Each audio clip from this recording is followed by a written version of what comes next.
मित्रों नमस्कार। मैं नाथ सुनांजलि कथा कहानी और उपन्यास के इस नए अंक के साथ पुनः उपस्थित हूँ। मित्रों, इस समय मैं वाचन कर रहा हूँ आवारा मसीहा का। आवारा मसीहा, जिसे लिखा है विष्णु प्रभाकर ने, और यह कथा शिल्पी शरत चंद्र चटर्जी की प्रामाणिक जीवनी है। अब तक मैं आवारा मसीहा के तृतीय पर्व दिशांत के भाग 14 तक का वाचन अपने वाचन के पिछले क्रम में कर चुका हूँ। आज लीजिए सुनिए आवारा मसीहा के तृतीय पर्व दिशांत के भाग 15 देहाती शरत का वाचन मेरे अर्थात नाथ सुनांजलि के स्वर में। गांव में रहने पर भी शहर छूट नहीं गया था। अक्सर आना जाना होता रहता था। स्वास्थ्य बहुत अच्छा न होने के कारण कभी कभी तो बहुत दिनों तक वहीं रहना पड़ता था। इसीलिए बड़ी बहू बार बार शहर में मकान बना लेने का आग्रह करती रहती थी। इसीलिए इस अवधि में और इसके बाद भी मौलिक सृजन की दृष्टि से लिखना कुछ विशेष नहीं हुआ। पुराना उत्साह फिर लौट कर नहीं आया। भारतवर्ष के संपादक जलधर सेन भी यहाँ उतनी आसानी से नहीं आ सकते थे जितनी आसानी से शिवपुर में। चिट्ठियाँ शरद बाबू को बहुत परेशान नहीं करती थी।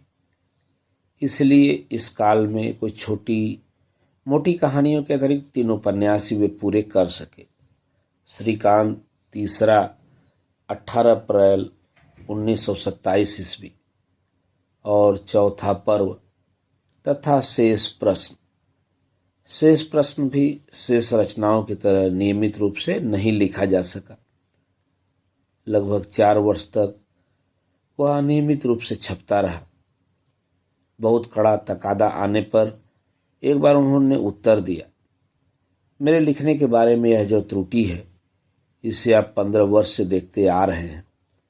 इसी तरह अंत में एक दिन यह पुस्तक पूरी हो जाएगी। 2 और नए उपन्यास उन्होंने इसी काल में शुरू किए, विप्रदास और शेषेर परिचय।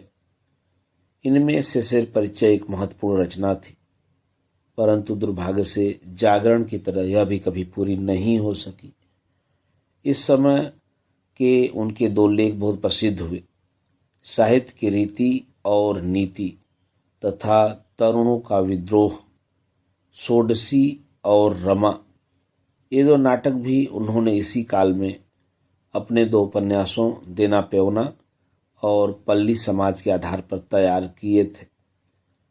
इसी समय उनकी प्रसिद्ध कहानी बिंदो का लल्ला का अंग्रेजी अनुवाद मॉडर्न रिव्यू में प्रकाशित हुआ। डॉक्टर कानाई गांगुली ने श्रीकांत प्रथम पर्व का अनुवाद इटालवी भाषा में किया। बिंदो का लल्ला का अनुवाद श्री रामानंद चट्टोपाध्याय के पुत्र श्री अशोक चट्टोपाध्याय ने किया था। वे शरद बाबू के पास आया करते थे। एक दिन अच्छे अनुवादों की चर्चा चल रही थी कि शरद बाबू ने अशोक से पूछा, क्या तुम बिना कोई महत्वपूर्ण परिवर्तन किए मेरी किसी रचना का अनुवाद कर सकते हो? अशोक तुरंत तैयार हो गए और उसी के परिणाम स्वरूप बिंदो का लल्ला का अनुवाद मॉडर्न रिव्यू में प्रकाशित हुआ। बात है फरवरी जून 1927 ईस्वी। इस काल की रचनाओं में शेष प्रश्न कई कारणों से अत्यंत महत्वपूर्ण है।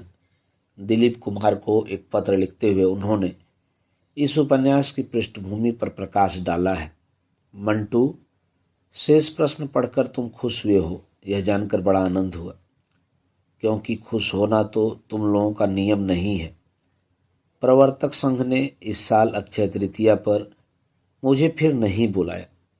उन्होंने अनुरोध किया था कि इस पुस्तक के अंत की ओर आश्रम का जयगान करूं, लेकिन स्पष्ट है कि मुझसे वह नहीं हो सका। शेष प्रश्न में आधुनिक साहित्य कैसा होना चाहिए, इसी का कुछ आभास देने की चेष्टा की है। खूब गर्जन करूंगा, गर्जन करके गंदी बातें लिखूंगा। यही मनोभाव अति आधुनिक साहित्य का केंद्रीय आधार नहीं है। इसी का थोड़ा सा नमूना भर है। लेकिन बूढ़ा हो गया हूँ, शक्ति, सामर्थ्य पश्चिम की ओर ढल गए हैं। अब तुम्ही लोगों पर इसका दायित्व रहा। अच्छा, यह तो बताओ कि क्या श्री अरविंद बंगला पढ़ लेते हैं? शेष प्रश्न देने पर क्या क्रुद्ध होंगे? जानता हूँ, इन चीज़ों को पढ़ने के लिए उनके पास समय नहीं है। पढ़ने के लिए कहा जाए तो क्या अपमान समझेंगे? प्रवर्तक संघ क्रुद्ध हो गया है, यही देखकर डर लगता है। नहीं तो उनके जैसे गंभीर पंडित की राय जानने से मेरी रचना की धारा शायद कोई दूसरा रास्ता ढूंढती। उपन्यास के माध्यम से मनुष्य को बहुतेरी बातें सुनने के लिए बाध्य किया जा सकता है। इस बात को क्या श्री अरविंद स्वीकार नहीं करते? जिसे हल्का रोचक साहित्य कहते हैं, उसके प्रति क्या वे अत्यंत उदासीन हैं? इसके प्रकाशित होते ही उन पर चारों ओर से तीव्र आक्रमण होने लगे। किसी ने शरदचंद्र मूर्ख है, किसी ने कहा शेष प्रश्न क्या सचमुच कोई प्रश्न है, किसी ने उसे शेषेर कविता का अनुकरण बताया, तो किसी ने शेषेर कविता की व्यंग्योक्ति। एक आलोचक ने लिखा, यह गोरा साहब का लड़का है, इसीलिए कमल का चरित्र गोरा की नकल के सिवा और कुछ नहीं है। उन लोगों की भी कमी नहीं थी जो मानते थे कि ऐसी रचनाएं प्रकाशित होती रहीं तो हिंदू समाज जीवित नहीं रह सकेगा। पत्रों में उनके विरुद्ध लेख ही नहीं निकले, कार्टून भी छपे। आक्रमण की जैसे बाढ़ सी आ गई। लेकिन बंगाल की नारी ने शेष प्रश्न को अंतर्मन से स्वीकार किया। सुमंत भवन की श्रीमती सेन ने शेष प्रश्न की आलोचना को लेकर एक विस्तृत पत्र उन्हें लिखा। वे शरद बाबू की प्रशंसक थीं और उनकी कटु आलोचनाओं से बहुत खिन्न हो उठी थीं। उनके पत्र का विस्तार से उत्तर देते हुए शरद बाबू ने लिखा, हाँ, शेष प्रश्न को लेकर आंदोलन की लहर मेरे कानों तक आई है। कम से कम जो अत्यंत तीव्र और कटु हैं, वे कहीं संयोगवश मेरी आंखों और कानों में पड़ने से रह न जाए, इसकी ओर मेरे जो अत्यंत शुभचिंतक हैं उनकी तेज नज़र है। ऐसे लेखों को बड़े यत्न से संग्रह करके लाल, नीली, हरी, बैगनी अनेक रंगों की पेंसिलों से निशान लगा लगा कर उन्होंने डाक द्वारा महसूल देकर बड़ी आसानी से भेज दिया है और बाद को अलग चिट्ठी लिखकर खबर दी है कि मुझ तक पहुँचे या नहीं। उनका आग्रह क्रोध और संवेदन हृदय को स्पर्श करता है। खुद तुमने अखबार को नहीं भेजे, किंतु क्रोध तुम्हें भी कम नहीं आया। समालोचक के चरित्र, रुचि, यहाँ तक कि पारिवारिक संबंध पर भी तुमने कटाक्ष किया है। एक बार भी सोचकर नहीं देखा कि कड़ी बात कह सकना इस संसार में कठिन काम नहीं है। मनुष्य का अपमान करने से अपनी मर्यादा को ही सबसे अधिक चोट पहुँचती है। जो लोग जीवन में यह भूल जाते हैं, वे एक बड़ी बात भूल जाते हैं। इसके सिवाय ऐसा भी तो हो सकता है कि पथेरदाबी और शेष प्रश्न उनको सचमुच ही बुरे लगे हों। दुनिया में सभी पुस्तकें सभी के लिए नहीं हैं। कोई ऐसा बंधा हुआ नियम नहीं है कि वे सभी को अच्छी लगें और सभी प्रशंसा करें। हाँ, बात प्रकट करने का ढंग अच्छा नहीं बन पड़ा है, यह मैं मानता हूँ। भाषा कारण ही रूढ़ और हिंसक हो उठी है, किंतु यही तो रचना शैली की बड़ी साधना है।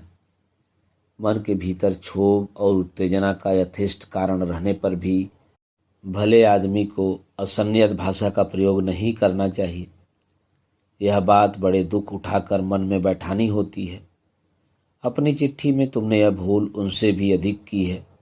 इतनी बड़ी आत्म अवमानना और नहीं है। भाव या ढंग से जान पड़ता है। तुमको कॉलेज छोड़े अभी थोड़े ही दिन हुए हैं। तुमने लिखा है कि तुम्हारी सखियों के मन में भी यही भाव है। यदि है तो दुख की बात है। यह मेरा लेख यदि तुम्हारे हाथ में पड़े तो उनको दिखाना शील स्त्रियों का बड़ा आभूषण है। यह अपनी संपत्ति किसी के लिए, किसी बात के लिए भी नहीं छोड़नी चाहिए। तुमने जानना चाहा है कि मैं इन बातों का जवाब क्यों नहीं देता। इसका उत्तर यह है कि मेरा जी नहीं चाहता, क्योंकि यह मेरा काम नहीं है। आत्मरक्षा के बहाने मनुष्य का असम्मान करना मुझसे नहीं होता। देखो ना, लोग कहते हैं कि मैं पतिताओं का समर्थन करता हूँ। समर्थन मैं नहीं करता, केवल उनका अपमान करने को ही मेरा मन नहीं चाहता। मैं कहता हूँ कि वे भी मनुष्य हैं, उन्हें भी फरियाद करने का अधिकार है और महाकाल के दरबार में इसका विचार एक दिन अवश्य होगा। अथच संस्कारों से अंधे हो रहे लोग इस बात को किसी तरह स्वीकार करना नहीं चाहते, किंतु यह मेरी निहायत व्यक्तिगत बातें हैं और नहीं कहूँगा। तुमने संकोच के साथ प्रश्न किया है। बहुत लोग कहते हैं कि आपने शेष प्रश्न में एक विशेष मतवाद का प्रचार करने की चेष्टा की है। क्या यह सत्य है? सत्य है या नहीं मैं नहीं कहूँगा, किंतु प्रचार किया है, बुरा किया कहकर शोर मचा देने से ही जो लोग लज्जा से सिर नीचा कर लेते हैं और नहीं नहीं कहकर ऊंचे स्वर से प्रतिवाद करने लगते हैं, उनमें मैं नहीं हूँ। अथच उल्टे यदि मैं ही पूछूं कि भला इसमें इतना बड़ा अपराध हुआ क्या, तो मेरा विश्वास है कि वादी प्रतिवादी कोई भी उसका सुनिश्चित उत्तर न दे पाएगा। उनसे यह बात नहीं कही जा सकती कि जगत का जो चिरस्मरणीय काव्य और साहित्य है उसमें भी किसी न किसी रूप में यह चीज़ है। रामायण में, महाभारत में, कालिदास के काव्य ग्रंथों में है, बंकिम की आनंद मठ और देवी चौधरानी में है, इब्सन, मेंटरलिक, टॉलस्टॉय में है। किंतु इससे क्या, कला कला के लिए नारा यहाँ पश्चिम से आया है। यह सब उनके नखाग्र में है। कहते हैं कहानी का कहानीपन ही मिट्टी है, कारण इसमें चित्त का रंजन जो नहीं हुआ। अरे भाई, किसका चित्त रंजन? मेरा। गांव में मुखिया कौन है? मैं और मेरा मामा। तुमने चित्तरंजन शब्द को लेकर बहुत कुछ लिखा है, किंतु यह एक बार भी सोचकर नहीं लिखा कि इसमें दो शब्द हैं। केवल रंजन नहीं, चित्त नाम की एक चीज है और वह चीज बदलती है। चितपुर के दफ्तरी खाने में गुलाब कावली की जगह है, उस तरफ वह चित्तरंजन का दावा रखती है, किंतु उस दावे के जोर से बर्नार्ड शॉ को गाली देने का अधिकार तो नहीं मिलाता। अंत में तुमसे एक बात कहता हूँ, समाज संस्कार की कोई दुर्भिसंधि मेरी नहीं है। इसी से इस पुस्तक के भीतर मनुष्य के दुख और वेदना का विवरण है। समस्या भी शायद है, किंतु समाधान नहीं। यह काम दूसरों का है, मैं केवल कहानी लेखक हूँ, इसके सिवा और कुछ नहीं। राधा रानी देवी को लिखा। शेष प्रश्न तुमको अच्छा लगा, सुनकर बहुत आनंद हुआ। सोचता था कि जिनको यह पुस्तक अच्छी लगेगी ऐसे व्यक्ति शायद बंगला में नहीं मिलेंगे, केवल गाली गलौज ही भाग्य में होगी, किंतु यह देखता हूँ भय का इतना बड़ा कारण नहीं है। रेगिस्तान में भी बीच बीच में नखलिस्तान मिलते हैं। कई पत्र पढ़े, एक नारी ने लिखा है कि उनके पास यदि यथेष्ट धन होता तो इस पुस्तक को बिना मूल्य बाइबल के समान वितरण करती। एक तरफ तो यह बात है, दूसरी तरफ अभी सब छिपा हुआ है, शुरू होने पर ही उसका पता लगेगा।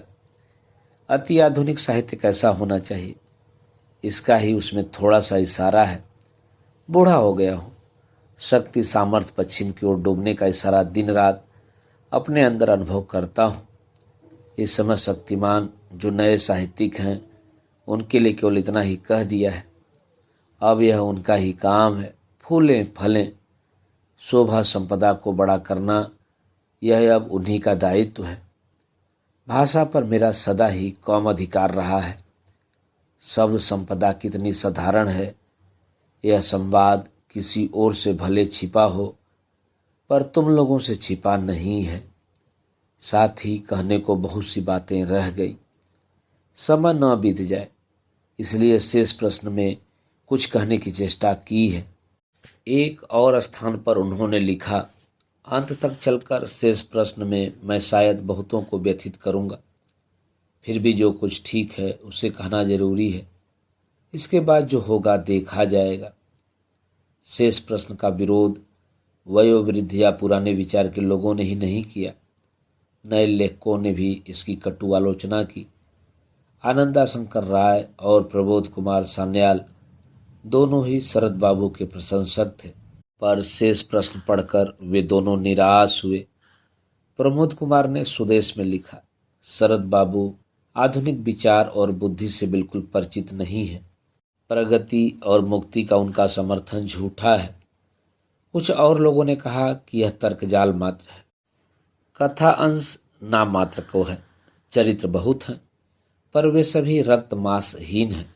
इनमें न साहित्य है, न रस सौंदर्य, न भाव सौष्ठव है केवल विकृत यौन भाव संस्कार। सब कुछ लेखक ही कह डालना चाहता है। पात्रों के प्राणों की वह पुकार इनमें कहाँ सुनाई देती है जो चरित्रहीन आदि में है। इस कटु आलोचना के कारण नए लेखकों से उनके संबंध कुछ खींचे से हो गए, लेकिन इसमें संदेह नहीं कि ये आरोप आधारहीन थे। शेष प्रश्न की सबसे बड़ी दुर्बलता यही है कि वह एक विचार बहुल सायास लेखन है, सहज नहीं। परंतु तार्किक क्या चुप रह सकता है? अपना स्वर और भी ऊंचा करके वह कह सकता है, महाशय, यह सब उनके समुचे साहित्य को दृष्टि में रखकर तुलनात्मक दृष्टि से ही कहा जा रहा है। अगर उन्होंने केवल मात्र शेष प्रश्न ही लिखा होता तो क्या तब भी उनकी ऐसी ही आलोचना होती? क्या वे एक क्रांतिकारी लेखक के रूप में रातों रात प्रसिद्ध नहीं हो जाते? इसलिए यह बात समझ में आ जाती है कि शेष प्रश्न के प्रभाव को हल्का करने के लिए ही उन्होंने विप्रदास की रचना की। विप्रदास पुस्तक के रूप में 1 फरवरी 1935 ईस्वी को प्रकाशित हुई।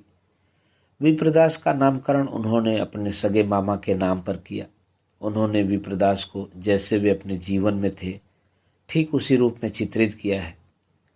वे स्वधर्मपरायण, आचारनिष्ठ, गुरु और देवताओं में भक्ति रखने वाले थे और तीनों समय संध्या, आहिक और पूजा पाठ के बिना पानी तक नहीं पीते थे।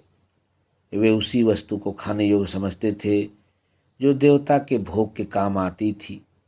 अखाद्य वे नहीं खाते थे। धर्म का अर्थ उनके लिए केवल सनातन हिंदू धर्म था और यात्रा का अर्थ था तीर्थ यात्रा। संस्कृत भाषा और साहित्य से उन्हें परम अनुराग था। कॉलेज में प्रवेश करने से पहले ही उन्होंने जटिल संस्कृत व्याकरण को अच्छी तरह बस में कर लिया था। अपने इन धर्मनिष्ठ मामा को शरद अपनी पुस्तकें भेंट करते हुए भी डरते थे। जगत धात्री पूजा के अवसर पर वे प्रतिवर्ष भागलपुर जाते थे। उस बार गए तो सहसा मामा विप्रदास से भेंट हो गई। उन्हें देखकर वे प्रणाम करने के लिए आगे बढ़े, लेकिन जैसे ही वे आगे बढ़े मामा पीछे हट गए। बोले, बस बस रहने दे, काफ़ी हो गया, अब और प्रणाम करने की आवश्यकता नहीं है। जो व्यक्ति उस समय वहाँ उपस्थित थे वे चकित हुए, लेकिन मामा के चले जाने पर शरद बाबू ने उनसे कहा, कुछ दिन पहले मामा ने मुझसे मेरी पुस्तकें मांगी थी। भला इन नीतिवागीश मामा को मैं अपनी चरित्रहीन जैसी पुस्तकें कैसे दे सकता हूँ? इसीलिए तो यह क्रोध है, प्रणाम तक नहीं लिया। विप्रदास को लेकर कई अपवाद प्रचलित हो गए थे। इनमें एक यह भी था कि इसकी रचना उन्होंने अधिकारियों के कहने पर की थी, परंतु यह सत्य नहीं हो सकता। वे कुछ भी कर सकते थे, पर छोटा काम उन्होंने कभी नहीं किया। कलाकार किसी के आदेश पर लिखे, इससे छोटा काम और क्या हो सकता है? परंतु जानने दें ये बातें, कला की दृष्टि से भी इस पुस्तक के संबंध में बहुत मतभेद है। स्वदेशी के जिस टंकार से यह आरंभ होती है वह टंकार शीघ्र ही सनातन विधि निषेधों और अपरिपक्व रोमांस के रेगिस्तान में जाकर खो जाती है। ऐसा लगता है कि इस उपन्यास को लिखते समय उनके सामने मामा विप्रदास ही नहीं, नाते के दूसरे मामा मणिन्द्रनाथ और नाना केदारनाथ की मूर्ति भी रही थी। किसी से उन्होंने कहा भी था कि विप्रदास में मैंने मणि मामा का ऋण शोध किया है। उनके नाना केदारनाथ भी घोर आदर्शवादी और हिंदू धर्म के प्रति एकांत अनुरक्त तथा आस्थावान थे। जिस समय वे दोनों उपन्यास लिखे जा रहे थे उसी काल में उन्होंने दो कहानियां भी लिखी, सती और अनुराधा। पूर्ण रचना की दृष्टि से अनुराधा उनकी अंतिम रचना कही जा सकती है। जिस समय यह प्रकाशित हुई उस समय अति आधुनिक साहित्यिकों के देह समर्पण करने वाले प्रेम की बाढ़ आई हुई थी। यह कहानी मानो उस प्रवृत्ति का गुप्त प्रतिवाद है, लेकिन शरद बाबू ने इस बात को स्वीकार नहीं किया। इसकी रचना प्रक्रिया की चर्चा करते हुए उन्होंने लिखा, मैंने किसी का प्रतिवाद करने के लिए अनुराधा नहीं लिखी। इसमें नायिका अनुराधा की जो मातृमूर्ति सेवा परायणता और चरित्र के माधुर्य से नायक विजय को मुग्ध कर लेती है और उसके कारण नायक का चित्त जिस अनुराग के रंग से रंजित होता है वह तो व्यर्थ नहीं है, वही तो प्रेम है। नारी चरित्र की इस विभिन्न प्रकार की रसधारा का जो शिल्पी उपभोग नहीं कर पाता, अर्थात नारी के विभिन्न रूपों को जो नहीं पहचानता, उसकी देह को ही सब कुछ मान लेता है, उसकी साहित्य सृष्टि कभी सार्थक नहीं हो सकती। प्रेम में देह का कोई स्थान नहीं, यह बात नहीं, किंतु उसका स्थान पेड़ में जड़ के समान है, मिट्टी के नीचे। सती कहानी अनुराधा के कई वर्ष पूर्व लिखी गई थी। उसका स्वर व्यंग्यात्मक है। एकनिष्ठ प्रेम और सती तो ठीक एक ही वस्तु नहीं है। यह बात साहित्य में स्थान नहीं पाती तो सत्य कहाँ बचेगा। शरदचंद्र की यह मान्यता मानो सती कहानी में मूर्त हुई है। इस कहानी के लिखे जाने का भी एक इतिहास है। शिवपुर वाले घर में उनके पास एक बहुत बड़ा डेस्क था। उसमें उनकी कई असमाप्त रचनाएं पड़ी थीं। शरद बाबू ने उमा प्रसाद मुखर्जी से कहा, उन्हें लाकर मेरे पास रख दो। उमा बाबू ने वैसा ही किया। उनमें सचमुच कई अधूरी कहानियां थीं। उन्हें एक कहानी की आवश्यकता थी।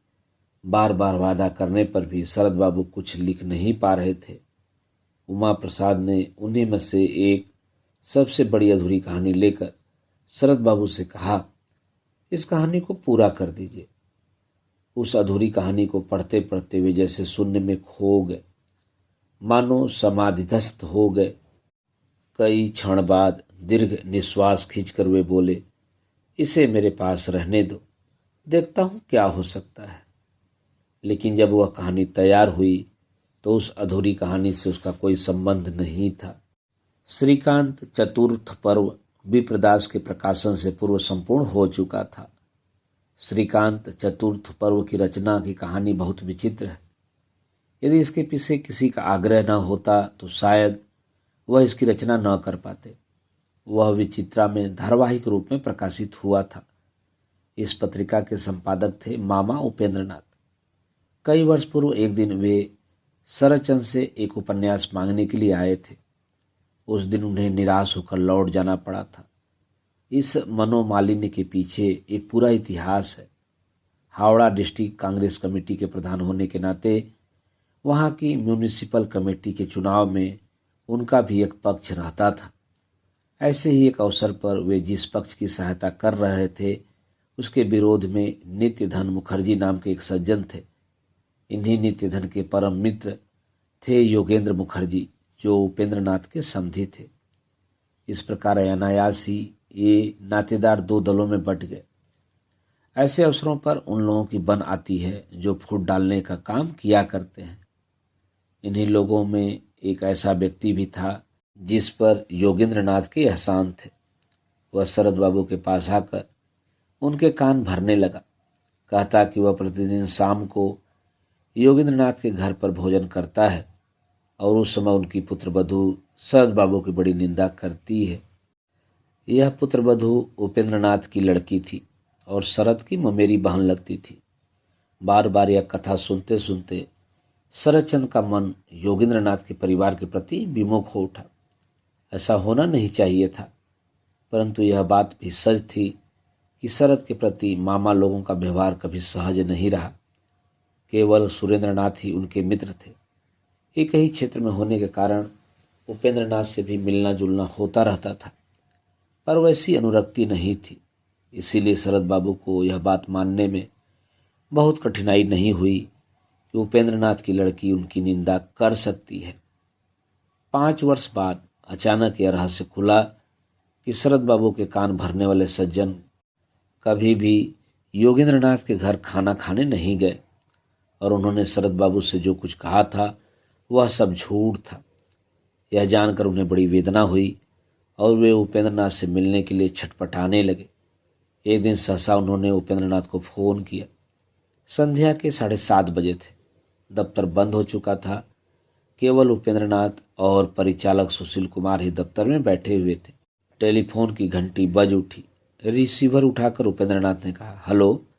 उधर से आवाज़ आई, उपिन है क्या? स्वर परिचित था और 5-6 वर्ष के बाद सुनाई दिया। उपेंद्रनाथ ने तुरंत कहा, मैं बोल रहा हूँ। कैसे हो शरद?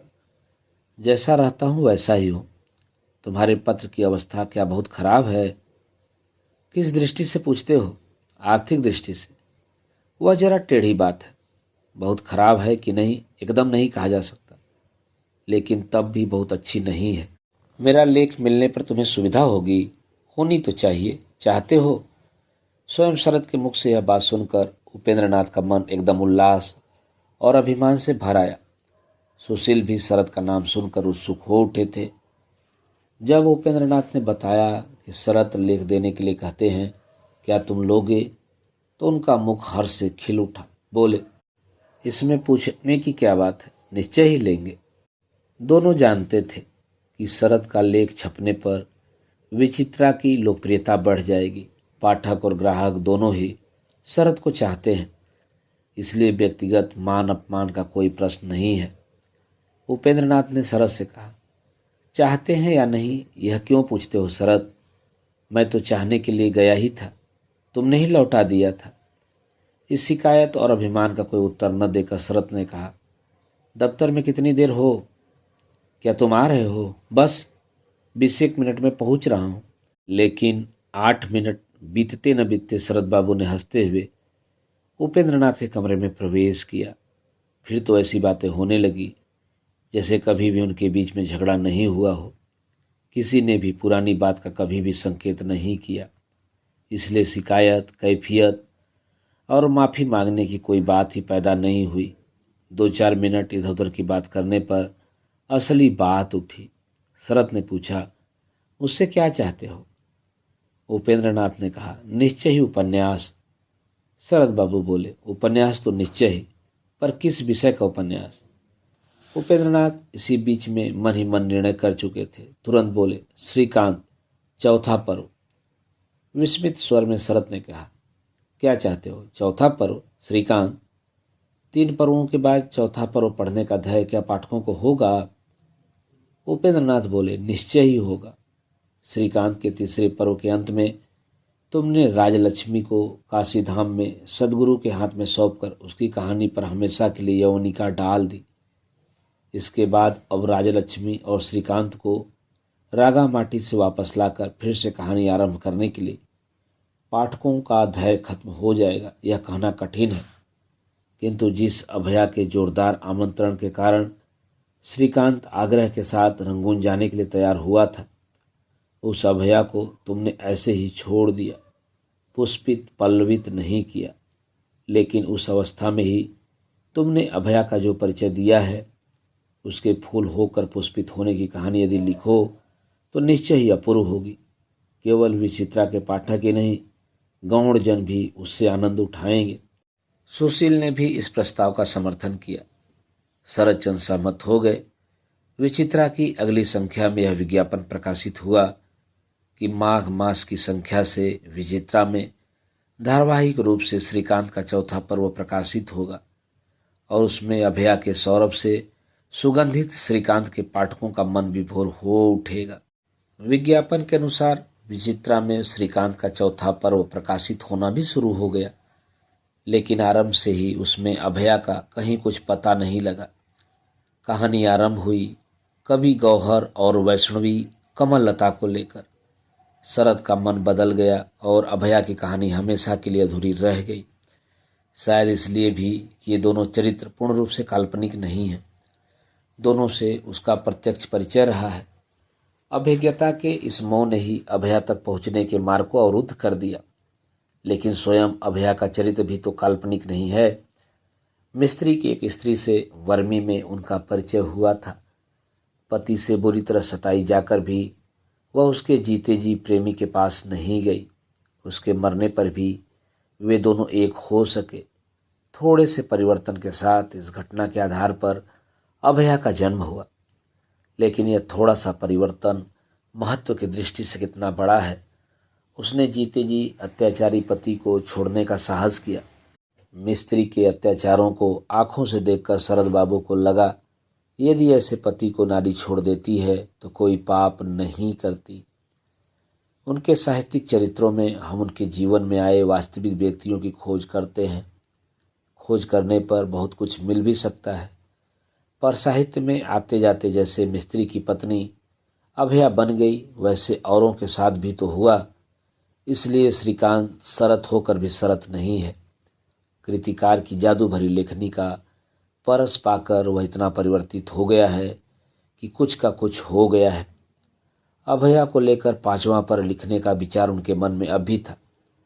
दिलीप कुमार को उन्होंने लिखा, श्रीकांत का 5वां पर्व लिखकर समाप्त कर दूंगा अभया आदि के संबंध में, और यदि तुम लोग कहते हो तो चौथा पर्व अच्छा नहीं हुआ तो बस रथ यहीं रुका।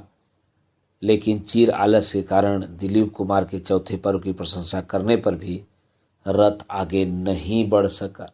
मित्रों, अभी आप सुन रहे थे आवारा मसीहा के तृतीय पर्व दिशांत के भाग 15 देहाती शरद का वाचन मेरे अर्थात नाथ सोनांचली के स्वर।